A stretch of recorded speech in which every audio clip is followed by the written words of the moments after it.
భారతదేశ జాతీయ పక్షి ఏది? నెమలి. అమెరికా దేశ జాతీయ పక్షి ఏది?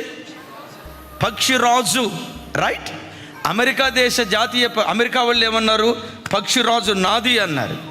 మన భారతీయులు అన్నారు నెమలి నాది అన్నాడు. దేవుడు ఏమన్నాడు తెలుసా? అవన్నీ మీవైతే పావురం నాది అన్నాడు. ఎందుకు పావురం నాది అన్నాడంటే, పావురం తన బలం మీద ఆధారపడకుండా బండ సందులను ఆశ్రయించేది. ఏ కరువు వచ్చినా, ఏ ఖడ్గం వచ్చినా, ఏ కష్టం వచ్చినా, ఏ శ్రమ వచ్చినా, ఏ దుఃఖం వచ్చినా యేసయ్యను ఆశ్రయించి, నీ శరణాగతున్నయ్యా, నువ్వు తప్ప నాకు ఇంకో దిక్కు లేదయ్యా, నీ మీద ఆధారపడి బ్రతికేవాడిని అయ్యా బాబు, నీ శరణు జొచ్చానని బండ సందుగా పిలువబడుతున్న యేసుక్రీస్తును ఆశ్రయిస్తే ఈ బండ నీకు ఆశ్రయ దుఃఖంగా మారిపోతాయి.